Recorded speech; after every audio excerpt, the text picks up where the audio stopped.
Olá, fãs e colecionadores de Elvis. Eu estou aqui com meu grande amigo e colecionador, Leandro Spett, para a nossa estreia aqui no canal, dessa que vai ser uma jornada, né? Que vai ser uma deliciosa jornada, que é comentar não um, não dois, não uma seleção, mas sim todos os álbuns que o Elvis gravou e lançou na sua vida e carreira, as edições americanas. E quando eu pensei em fazer isso, eu pensei, eu tenho que convidar alguém que tem uma grande paixão pelo Elvis e por todas as, além da obra dele, por todas as variações dessa obra, alguém que conhece o Elvis. E eu tenho vários amigos que são assim, e um deles é o Leandro. Então, Leandro, bem-vindo à nossa nova sessão, onde comentaremos sobre a discografia do Elvis. Olá, pessoal, tudo bem? A convite do nosso querido Sérgio Biston, grandes colecionadores, fãs do Elvis, admiradores, entusiastas, super colecionadores, super fãs.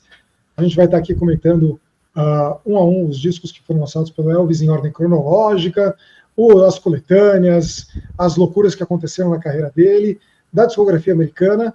E eu sou muito grato pelo convite que o Sérgio está fazendo. Espero que vocês gostem, curtam.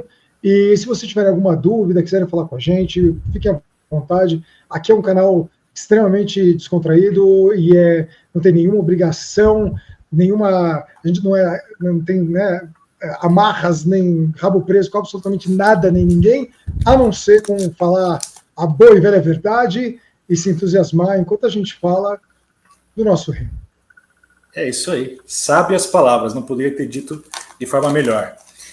Leandro, como você bem falou aí, nós vamos fazer essas análises de todas as discografia do Elvis por ordem cronológica. Então, sendo por ordem cronológica, nós temos que mostrar o quê? Essa preciosidade aqui, ó. Deixa eu ver se está aparecendo bem aí, o LPM 1254, aquele que foi o primeiro disco, o primeiro álbum de Elvis.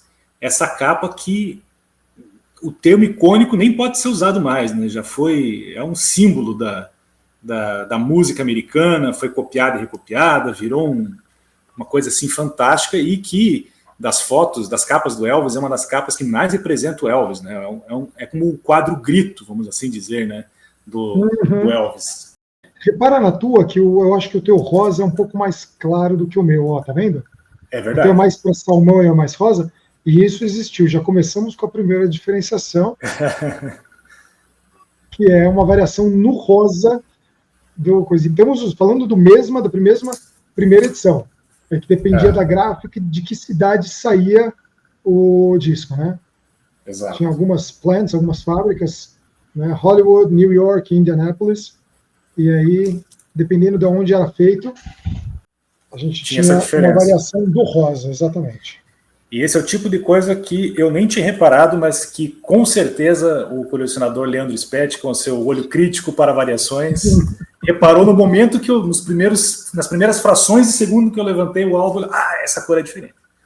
Certeza. Muito bem notado. Leandro, vamos conversar um pouco sobre esse disco, sobre o conteúdo dele, que afinal de contas a gente vai falar sobre tudo desses discos do Elvis, né? Sobre tudo. Curiosidade de bastidores, qualidade das músicas, enfim. Nós vamos fazer aqui, a intenção é fazer um catálogo disso tudo. Leandro, o disco do Elvis, o primeiro disco do Elvis, como vai ser praxe dos demais discos do Elvis nos anos 50, começo dos anos 60, até o final dos anos 60, não traz os grandes sucessos, né? Aquelas músicas que estavam explodindo, em primeiro lugar, revolucionando o rock and roll, como o Heartbreak Hotel, por exemplo, tudo isso ficou de fora do disco, porque a indústria da época era um formato completamente diferente, né? O álbum era uma coisa de luxo, não era o carro-chefe da indústria. O carro-chefe da indústria era o compacto, né? É o que tocava nas rádios.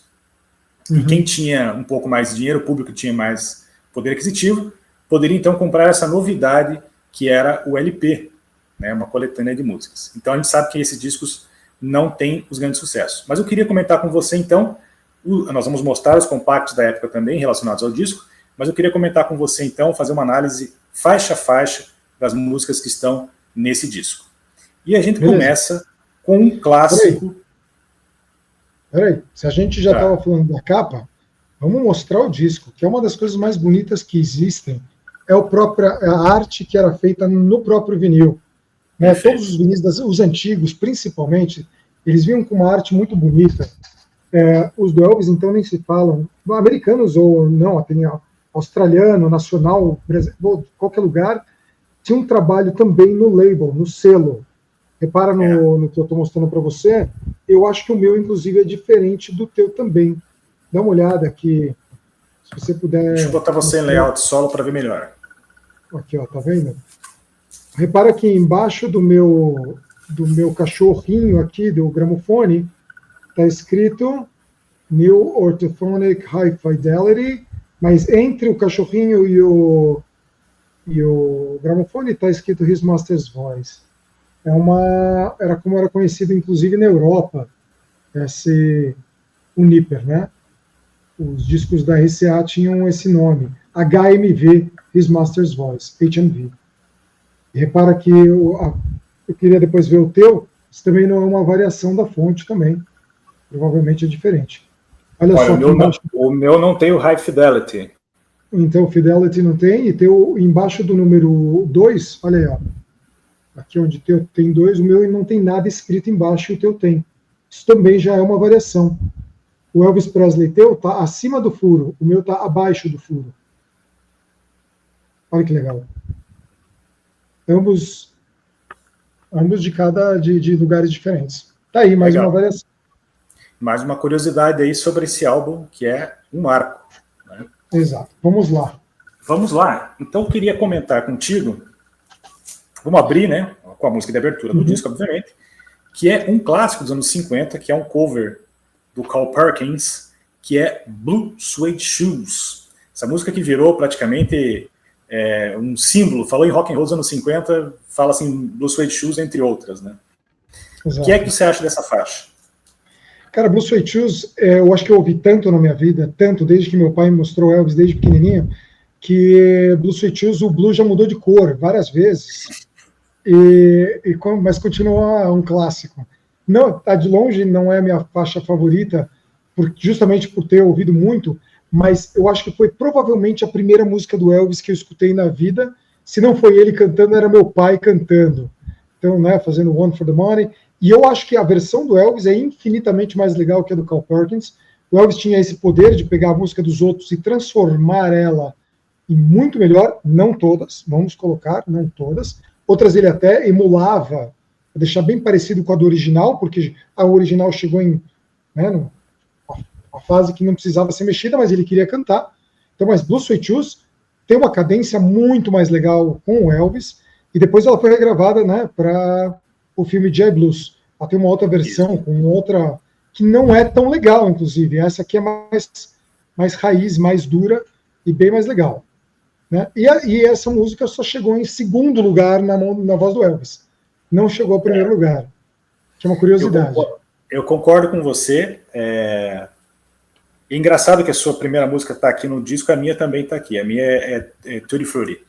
Então, nós vamos falar dela lá para frente.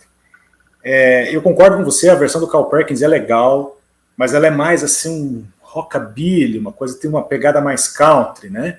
Isso. E a do Elvis já é mais o rock and roll dos anos 50 mesmo. One for the money, two for the show, tem mais energia. Né? Então eu acho que é uma maneira legal de começar o disco, é um cover, mas é uma maneira legal de começar o disco. E bate bem com isso aí que você falou. Às vezes, em time que está se ganhando, não se mexe, não é esse o famoso ditado, né? Então, às vezes uma música, o Elvis copia todos os arranjos, faz tudo igual, porque tá bom daquele jeito. E quando ele achava que tinha que mudar, ele mudava. Acho um bom começo de disco. A primeira música é Tutti Frutti? A primeira música que eu ouvi é Tutti Frutti. Ah, que você ouviu, não a que tá no disco. Eu falei, será que dele tá diferente na ordem? Falei, você já achou que era uma variação já? Falou, eu preciso comprar esse disco. Comprar, preciso achar. Urgente. Você vê que, se eu não me engano, na Inglaterra ela saiu com algumas músicas a mais. O número 2 também, mas depois a gente fala sobre isso. Vamos lá. A segunda faixa do disco é I'm Counting on You, que já é uma balada e que começa já essa tendência de fazer os discos do Elvis com Um rock, uma balada, um rock, uma balada, um rock, uma balada, ou às vezes então é rock, rock, rock, rock, lado B, balada, balada, balada, balada. Né? Então, como Elvis tinha essa coisa de atacar todos os estilos, eles tentavam balancear dessa forma. Qual que é a tua opinião dessa segunda faixa? Eu comecei só aqui para o programa, eu gosto de fazer o quê? Eu conheço todas essas músicas já de 1000 anos, mas eu gosto de sentar no Spotify e escutar ele de novo, porque agora, né, eu estou no meu estúdio e tal, estou trabalhando, mas a questão eu ponho de novo para escutar tudo de novo, porque faz bem ouvir essas músicas depois de um monte de tempo. A gente não ouve só Elvis, né, em casa ou no estúdio, a gente ouve 1000 coisas, isso que é legal, ter essa variação. Mas vamos ouvir o Elvis, de novo, para poder participar do programa e falar com mais propriedade. Eu não gostava de I'm Counting on You até 1h30 atrás. E aí eu comecei a gostar. Eu falei, como é que essa porcaria dessa música... Eu acho que, inclusive, quando a gente fazia outro programa, eu falei que eu não gostava, e agora eu falei, cara, não é que ela é mais ou menos, ela é o essencial da balada americana dos anos 50. Lógico, tiveram centenas de músicas que você pode colocar como icônicas dessa época, até muito mais famosas. Mas I'm Counting on You, ela é muito bonita. A voz do Elvis está muito bem trabalhada e passei a gostar depois que eu vi 1 hora atrás, de novo. E você? Então, eu sempre gostei de I'm Counting on You. Mas ela tem uma pegada Sun Records, né? Ela tem aquela coisa assim mais lá de trás, né? Ela tem, ela me parece um pouco deslocada no disco porque ela parece mais antiga, né?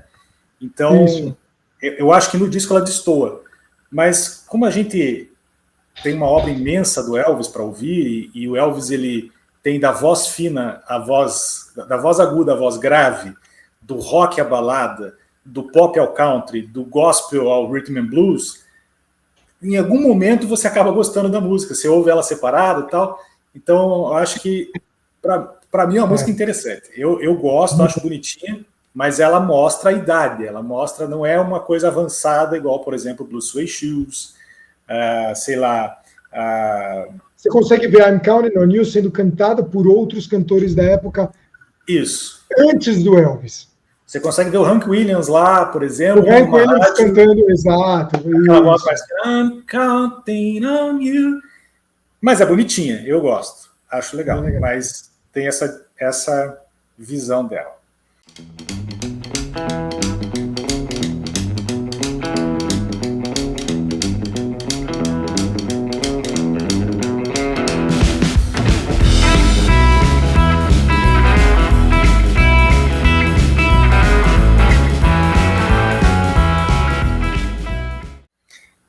Depois da I'm Counting on You tem outro cover, e esse cover é um cover de um cara muito famoso, que é o Ray Charles, que é I Got a Woman. Né? I Got a Woman é uma música que, assim como a música do Viva Las Vegas, qual é o nome que me falhou a memória agora? A do Ray Charles. What I Say.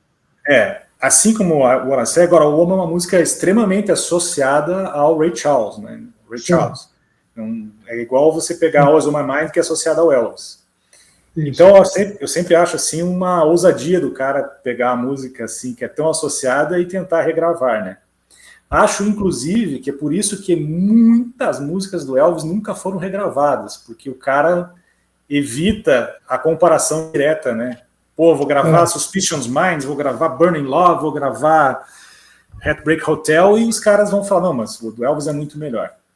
Então eu acho que I Got a Woman é justamente isso, uma ousadia, mostra o Elvis, não, eu vou fazer uma versão aqui dessa música, eu vou tentar fazer melhor. Eu não sei se ele consegue. Quando a gente chegar em 68, 69, a gente for para From Elvis in Memphis e começar a falar sobre as músicas daquela época, tipo Suspicious Minds, a gente vai ter muito material para falar, bem ou mal, de quem veio antes ou depois. Mas começando aqui neste fórum aqui, a gente já começa já um debate interessante. I Got a Woman é uma música muito legal. Também escutei até, e é uma das músicas que o Elvis não deixava de cantar nos seus shows durante a década de 70. Você, como um dos maiores colecionadores de FTD e de Memphis Recording Service e de todas as outras editoras e publicadoras, publishers, que tiveram no Elvis, bootlegs ou oficiais, cara, você tem centenas de shows gravados, você sabe muito bem. I Got a Woman é uma música que o Elvis tocava em praticamente tudo que era show. E era uma música que a galera curtia porque veio do Ray Charles, era muito famosa porque estava na voz dele, e o Elvis também adorava cantar e está no primeiro disco dele, então ele tinha um carinho especial por essa música, né? Não vou entrar agora, não, quer dizer, vou mencionar, mas não vamos entrar na polêmica de que antes de falecer, o Ray Charles, ele detonou o Elvis bastante, o que me fez perder bastante o interesse pelo Ray Charles, bastante, assim, do tipo, mesmo colocando assim, sem querer entrar na polêmica, mas o Elvis como sendo um branco numa época com um nível alto de racismo, ele consegue abrir as portas para os músicos negros sem nenhum interesse de receber nada por fora, sem nenhuma agenda por trás, e simplesmente realmente gostava da música dos caras. Ele fez um serviço gigantesco pela música mundial e pela música negra, e aí o cara vai lá e me detona ele. Por isso que eu fico meio assim, meio reticente quando falar de uma música que é do Ray Charles. What I Say, por exemplo, eu adoro What I Say, adoro qual era a outra que ele cantava? Ele cantou um monte, né, do Ray Charles. Sempre tinha nos shows, I Can't Stop Loving You. I Can't Stop Loving You. Pelo amor de Deus, como ele cantou essa música, né? Era demais. Não vamos entrar nisso, mas beleza. I Got a Woman é uma super música e acho que todo mundo deveria escutar uma vez. Mas eu vou falar uma coisa que... Então, assim, quando a gente terminar a passagem das músicas, depois a gente volta e a gente fala da capa. Tem coisas legais para falar da ótimo. Capa. Pode ser. Fechou. Vamos lá. Vamos seguir, então, com agora uma meia balada, meio rock, até difícil definir o que é One-Sided Love Affair, que é uma música que a gente... Tem umas coisas na discografia do Elvis que é tanta música que às vezes a gente acaba nem lembrando. Elas ficam perdidas no meio do... que ficam meio perdidas nos discos dele. Essa é uma que eu considero meio perdida, assim. Ninguém quase fala, que música do Elvis? One-Sided Love Affair. Ou então tá numa compilação, One-Sided Love Affair. Parece que tem. Tá. Então, já confirmou a minha teoria, porque eu não lembro de compilação nenhuma, a não ser que seja uma compilação específica de 1956, né? Aí tá lá o One-Sided Love Affair, mas de geral ninguém nem lembra que a música existe, né? Talvez porque não seja assim nenhuma grande composição, interpretação. Eu fico meio assim, não é uma música que me chama muita atenção. Olha, era uma música também que para mim ela era meio secundária, ela continua sendo secundária na voz do Elvis. O que acontece é que alguns anos atrás, deixa eu ver quem é que escreveu essa música, alguns anos atrás, um DJ fez um remix dessa música chamado Spanvox versus Elvis. Procura. É uma das melhores músicas remixadas do Elvis de todos os tempos. Assim, mesmo nível de Little Less Conversation, de Rubbernecking, sabe? Procura, eu vou te passar depois. Spanvox versus Elvis, One-Sided Love Affair. A versão que o cara botou a batida. É o mesmo cara que fez os remixes de Rubbernecking e Little Less Conversation, né? Não, aquele lá foi o JXL. JXL, é verdade. Aquele JXL. Esse Spanvox fez inclusive um disco inteiro de versões do Elvis. Só que essa música especial é muito legal. Aqui eu não vou cantar agora, porque é legal que o povo vá atrás para procurar no Spotify, obviamente. Mas ela ganha um bem pesado. Ele bota uma guitarra pesada, uma bateria pesada. Cara, vai mudar o teu conceito. Lógico, Elvis mais um remix, mas a música fica muito legal, vale muito a pena. Fica mais interessante talvez que a original. Assim, aquela coisa, não sejamos puritanos de dizer que tudo que o Elvis fez foi a melhor coisa do mundo e nada ninguém fez melhor e tudo é inferior. Cara, o ser humano é ser humano, com defeitos, com falhas, isso é legal. Cara, eu sempre falo, você coloca alguma coisa como uma verdade absoluta, você corre o risco de um dia alguém te provar que isso não o é. E aí tudo aquilo ali vai por água abaixo. Então, sempre dê uma folga, uma flexibilização para suas coisas, para suas crenças. Maravilha, concordo plenamente. Outra faixa do disco, sonoridade Sun Records, I Love You Because. Eu acho linda pela simplicidade. Acho que é uma coisa tão Elvis começo de carreira, que era aquela coisa que ele tinha uma voz simples, mas muito, muito expressiva. Então você sentia a emoção sendo transmitida na música, a simplicidade dos arranjos, a maneira com que ele canta. É uma música de composição simples, uma música de interpretação simples, de instrumentalização simples, mas que tem aquela mesma coisa mais ou menos assim de Blue Moon. A simplicidade encanta. No disco, eu acho que ela... no disco eu acho que ela parece antiga. Mas eu gosto de ouvir ela. Acho ela agradável de se ouvir. O que você acha de I Love You Because? Então, I Love You Because, eu concordo com tudo que você falou a respeito da parte técnica da música, o que ela lembra, uma coisa bem antiga, bem começo do Elvis. Você consegue ver ele na casa do filme Love Me Tender, sentado no porch cantando. Lógico que não tá, mas poderia estar lá, entende? De tão primitivo a música parecia, uma coisa super originária, super embrionário. Mas não é uma música que me pega e não vou tecer grandes comentários em relação a ela. Eu concordo com o que você falou, eu entendo.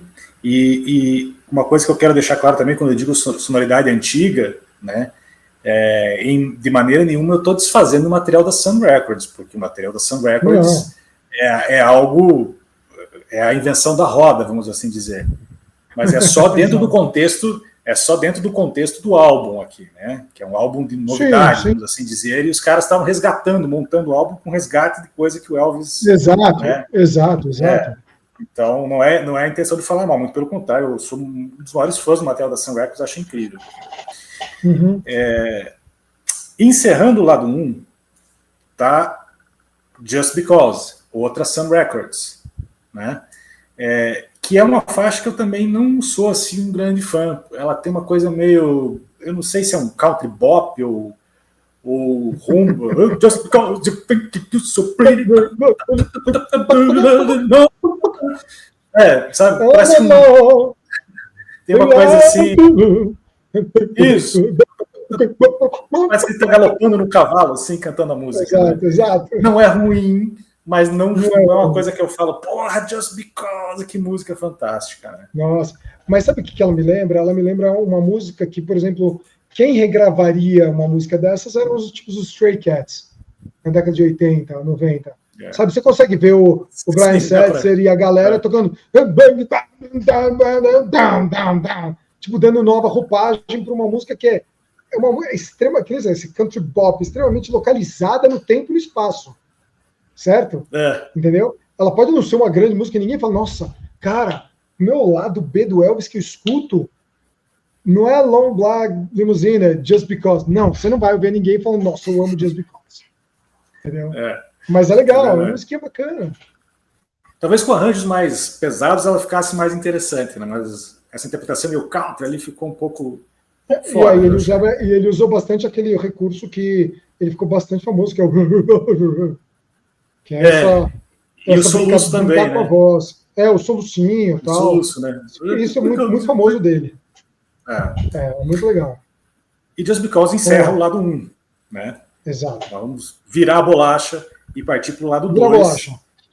Com um desses exemplos que, na minha opinião, como sempre, né? É um dos exemplos que você citou aí, que nem sempre o Elvis acertava. Tutti Frutti é muito melhor na versão original do Little Richard. É um desses covers que o Elvis, na minha opinião, não acertou.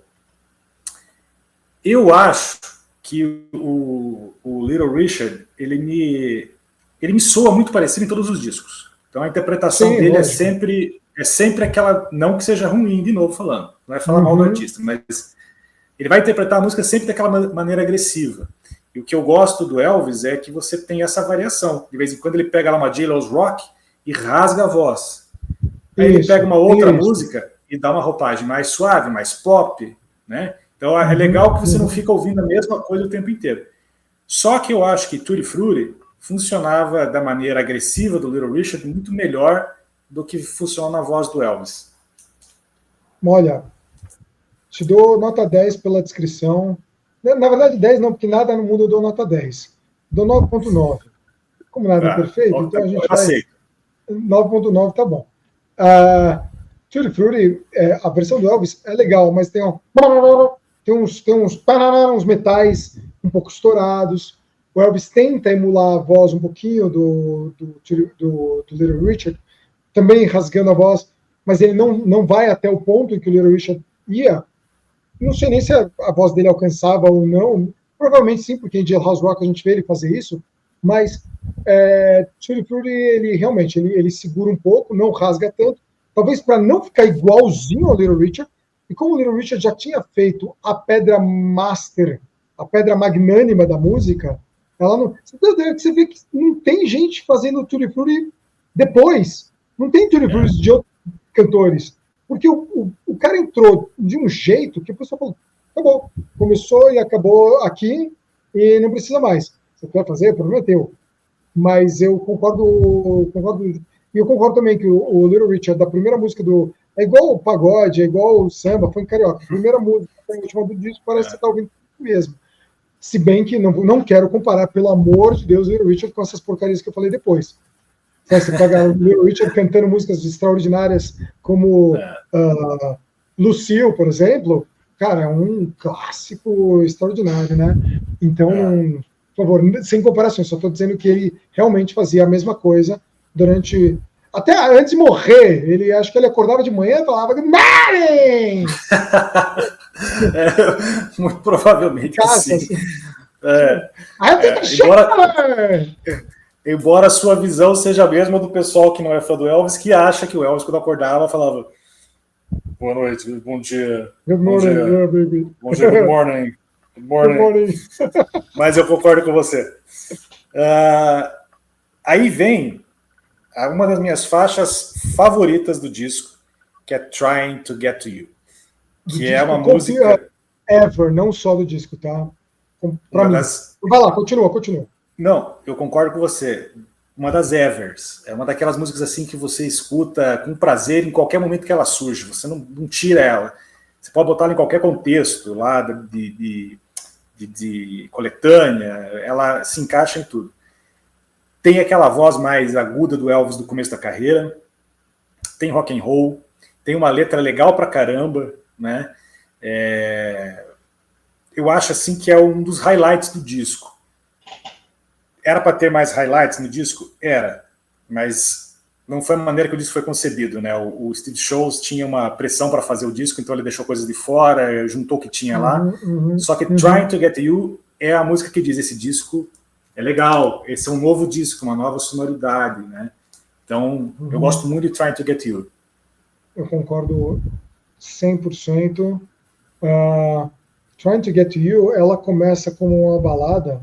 I've been traveling over man. Isso que parece um trote de cavalo. I've been traveling over man. E aí ele faz ele dá a pausa, ele dá o break. I've been traveling that day. I've been running all the way. E aí a música, ela vira um puta rock.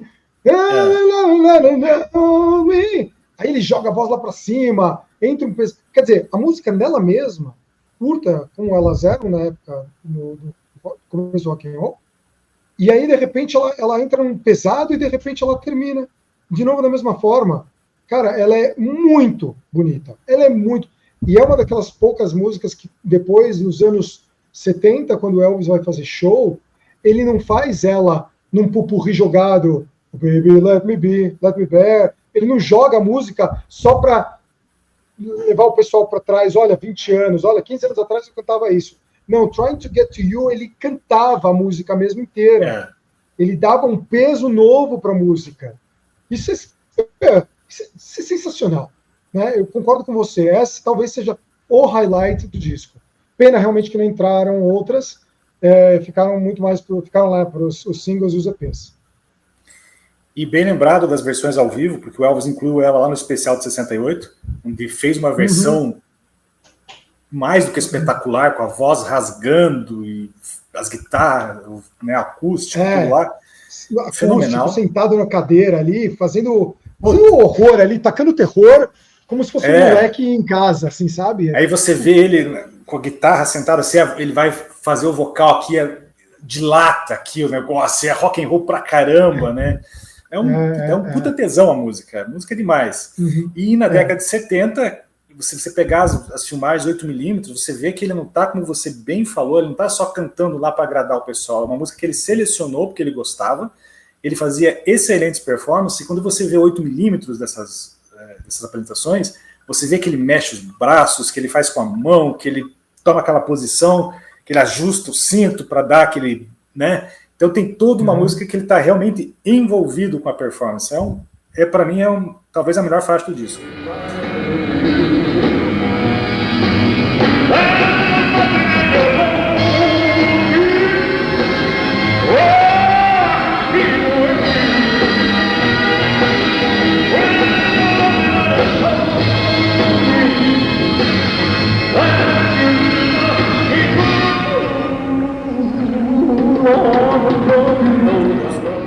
Legal.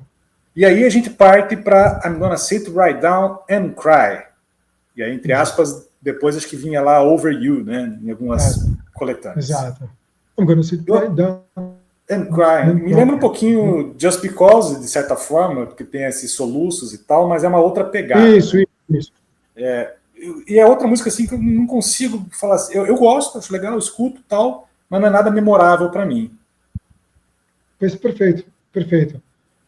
Eu acho que ela fez muito sucesso por causa do tamanho do nome da rua, né? Da música. Da rua não, da música. Talvez.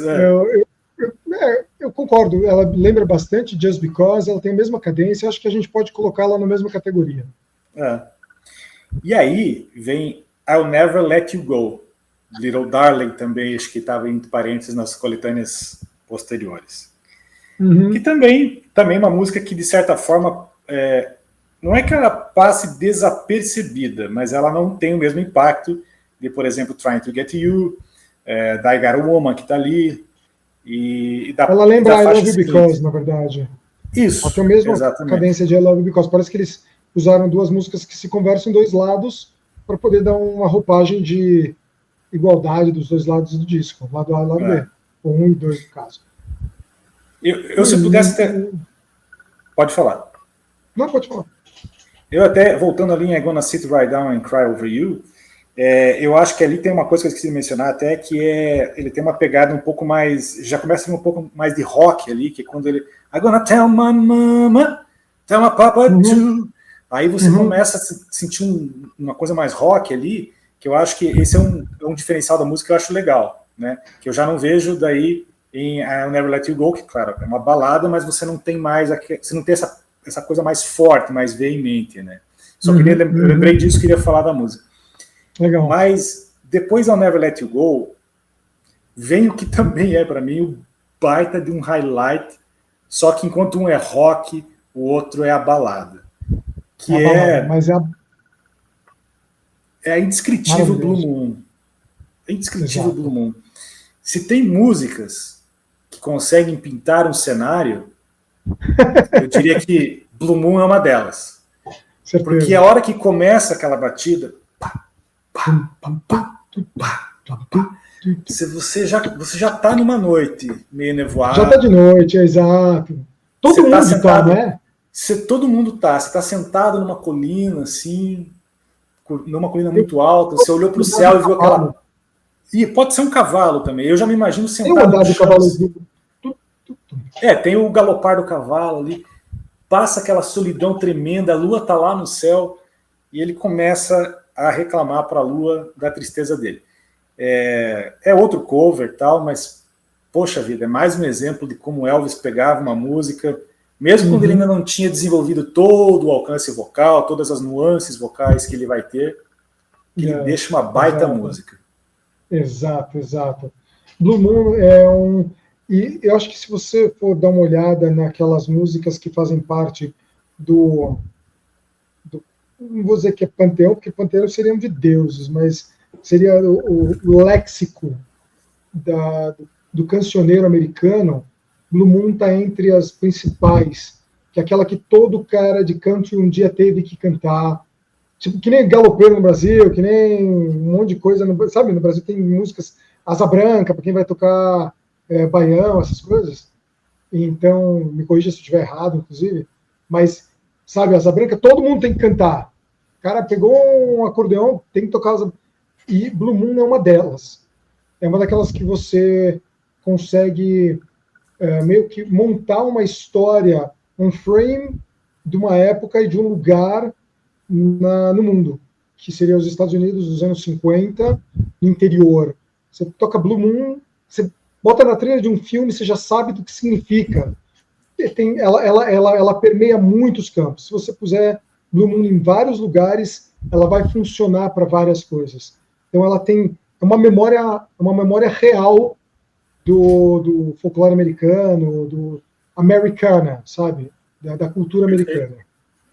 Perfeito, concordo completamente. E nós chegamos finalmente à última faixa do disco, que também é outro cover, que eu acho excelente, que é Money Honey. E eu gosto de duas coisas dessa música. Eu gosto da instrumentalização, acho bem legal aquela batida.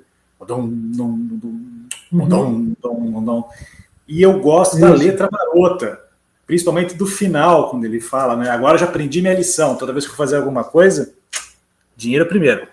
Né? E aí tem uma pegada que já era, hoje em dia tudo é dinheiro, né? E já há 200 anos atrás os caras já estavam falando que o dinheiro, business money, comanda o negócio. Né? Yes. Acho uma música provocativa, legal, foi uma escolha talvez ousada do Steve Shows para colocar lá no disco, né? Eu não sei bem ao certo o nível de participação do Elvis na seleção do disco, porque a gente sabe que o Elvis se envolvia na montagem do disco, né? Não em todos os aspectos que mais tarde os artistas iriam se envolver, mas ele se envolvia assim na seleção, na sequência e tal. Mas o primeiro disco ele era uma coisa que a RCA estava montando, tinha postado, não tinha material suficiente para montar um álbum, né?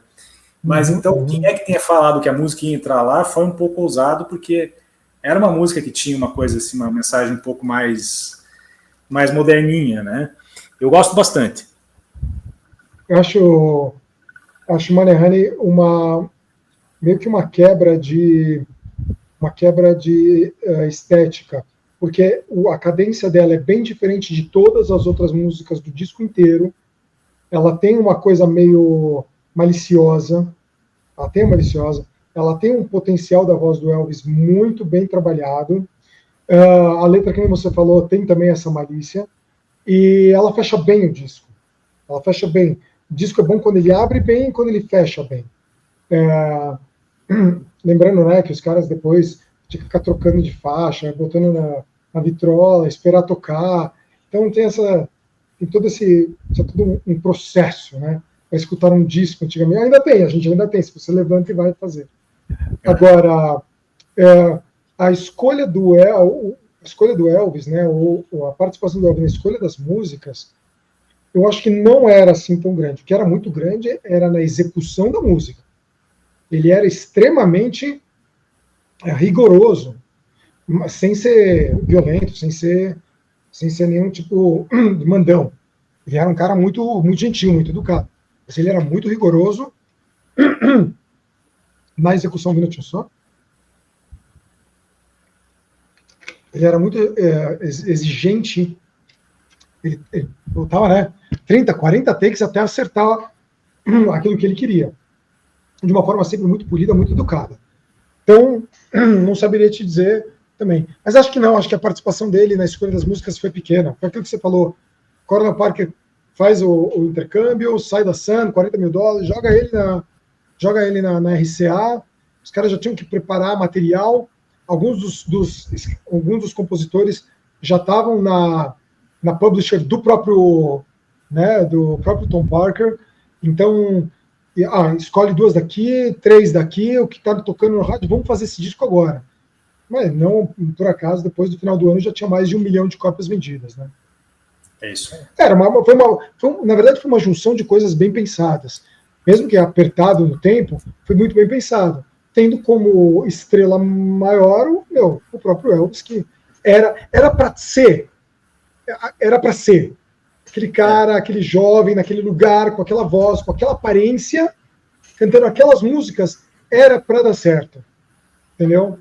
Concordo. Então, independentemente de como eles fizeram, talvez se ele cantasse a lista telefônica, a bula de um remédio, ia dar na mesma, entendeu?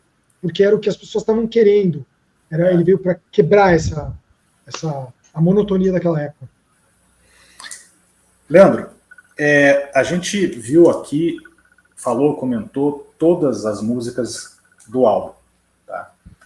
Eu sou da opinião que esse primeiro álbum, por mais icônico que ele seja, por mais representativo da música do século XX ele seja, ele não é um álbum assim fantástico. Ele é fantástico pelo que ele representa, né, que é o álbum de estreia. Essa é a minha opinião. Ele é o álbum de estreia do Elvis.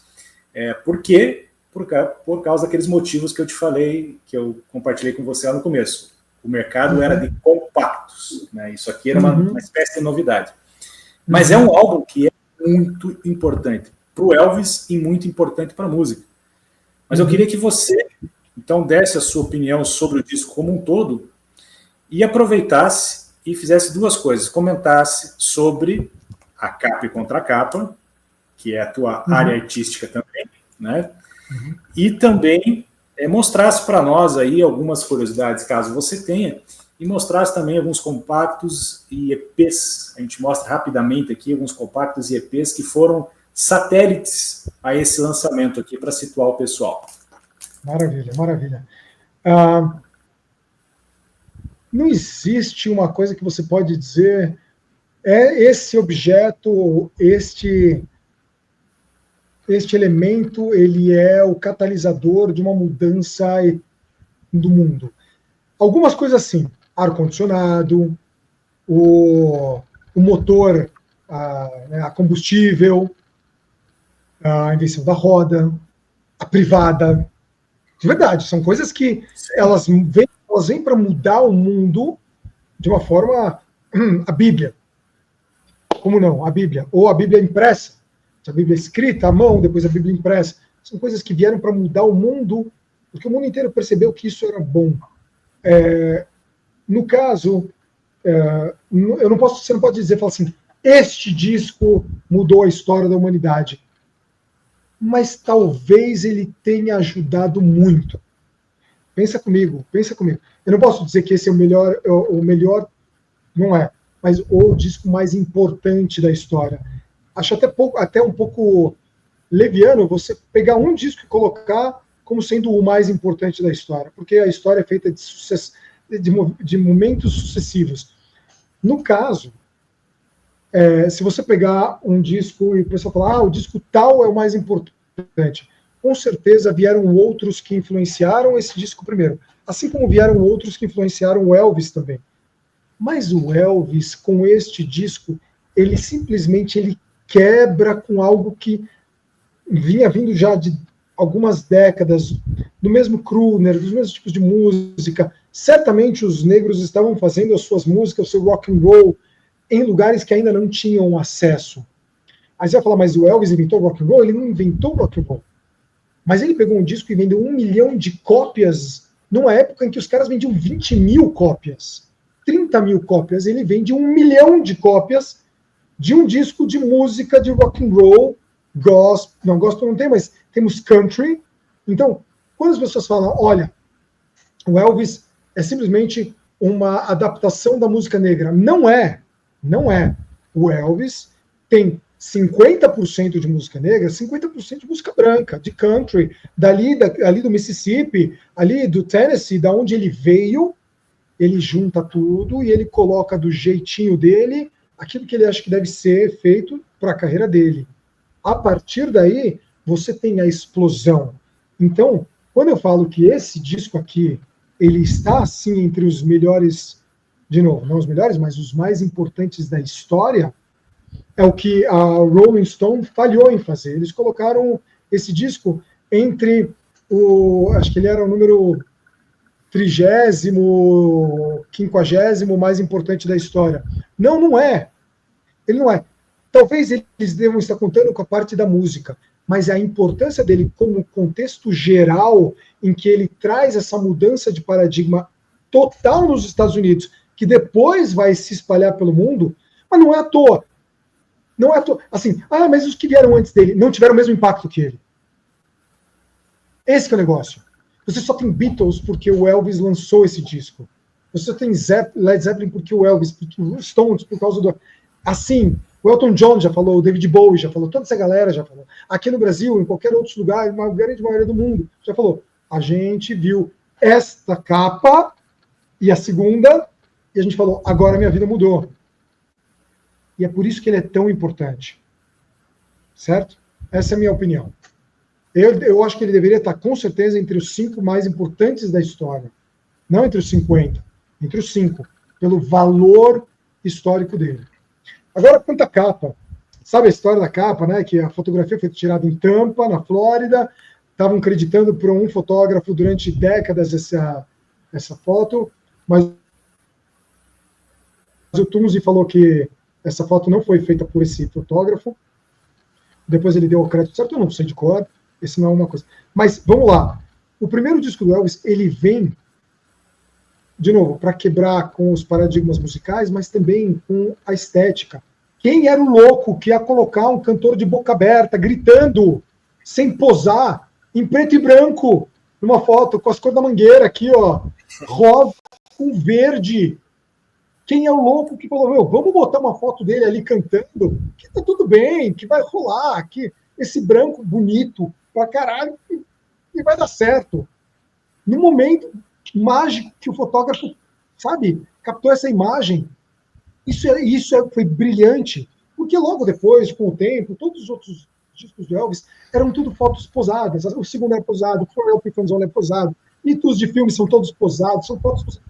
Raramente depois, aí teve até capas piores, como Separate Ways, ou como o Elvis Frank and Johnny coletâneas, que a gente vai ver mais pra frente. Isso aqui é uma obra de arte. Isso aqui está no museu. Uma foto bonita, preto e branco, bem colocada, com a brincadeira do verde e rosa, um nome enorme, assim, sabe? É isso que é tão importante. E aí colocaram também como capas de disco entre as 40 maiores, depois num review de 2000 e não sei, 2000 não sei quanto, os caras colocaram essa capa em 300º, 30º, número 330, 320, sei lá. Sabe, é cara que usa muito da ideologia para desmerecer o branco, hétero, americano. Não, ele não pode estar entre os primeiros porque ele não representa a inteligência de hoje em dia. Tal. A gente precisa ser um pouquinho mais... Não, isso aqui, ó, tem entre as 10 melhores capas de todos os tempos. É isso, você quer colocar Sgt. Pepper's, Aladdin Sane, não importa. Isso aqui está entre os melhores capas de todos os tempos. O Beck não é muito... Aí já não tem muito o que falar. 4 fotos de estúdio, bonitas, preto e branco, ele muito jovem, bem diagramado, uma coisa que se fazia bastante na época, era isso. Aí, imaginando, sem computador, os caras, tem que pegar a foto, montar, fazer a matriz, pegar as letrinhas por letrinha, ficar montando como se fosse jornal antigo. Cara, parabéns. A galera na época tinha muito esmero, viu? Mas é isso, essa parte que eu queria falar, que isso aqui vale ouro. E quem for colecionador, entusiasta, admirador de música, tem que ter esse disco em casa. Pode ser uma cópia, pode ser um relançamento, um CD, mas tem esse disco em casa, né, ouça com carinho e bola para frente. É isso aí. Me estendi, mas era o que eu queria falar. Não, você não se estendeu. Eu diria para você que eu não posso adicionar nem cortar nada do que você falou aí. Foi perfeito. Concordo perfeitamente com o que você falou. Foi uma aula isso aí, realmente, eu concordo totalmente. É um álbum que realmente a Rolling Stone pisou na bola.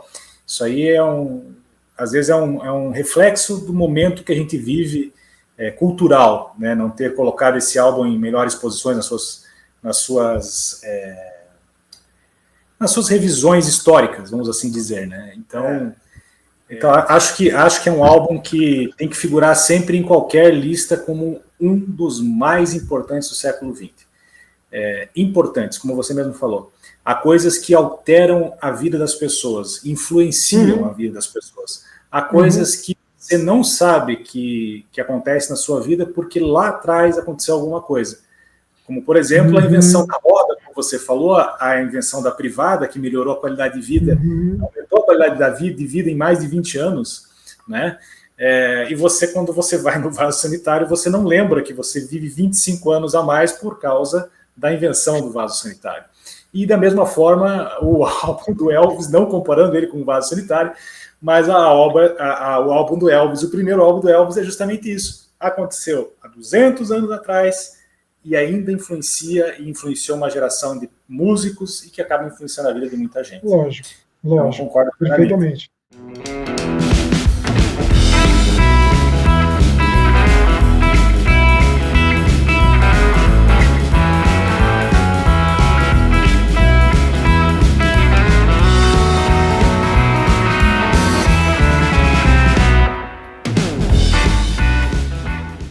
Perfeitamente. Leandro, queria que você mostrasse, eu sei que você tem algo raro aqui, que é um extended play do Elvis, que é relacionado a esse álbum. Qual é? Eu tenho alguns extended plays relacionados, obviamente que, de novo, essa capa super icônica, né? Eu tenho nacionais também, mas a gente consegue ver aqui, né? O EPA 747. Ele saiu como EPA 747, ele também saiu como EPB 1254, EPA 1254, EPB 1254, são discos super disputados no eBay. Esse EPA 747 também é bem disputado. Eles são as mesmas músicas, mas eles têm frente e versos diferentes, eles têm alguns detalhes diferentes. Ele vem com Blue Suede Shoes, Tutti Frutti, I Got a Woman and Just Because, né? E desse mesmo disco, como Blue Moon, né, e I Love You Because, eles lançaram também esse aqui, ó. Faz parte, que é essa capa que saiu do Brasil, o BKL 60, né? Esse muito bonito, aliás, diga-se de passagem, essa montagem aqui vermelha, super bonito, né? Ó. O do Brasil foi o primeiro que saiu com essa capa. E tem duas músicas que fazem parte do álbum, né? Foram extraídas e foram colocadas no álbum. É muito bonito, é muito interessante. Eu acho que icônico, para dizer o mínimo. Tem as versões nacionais, mas como a gente está falando só das americanas, eu tenho também aqui um single. Eu tenho o single do I'm Gonna Sit Right Down and Cry Over You.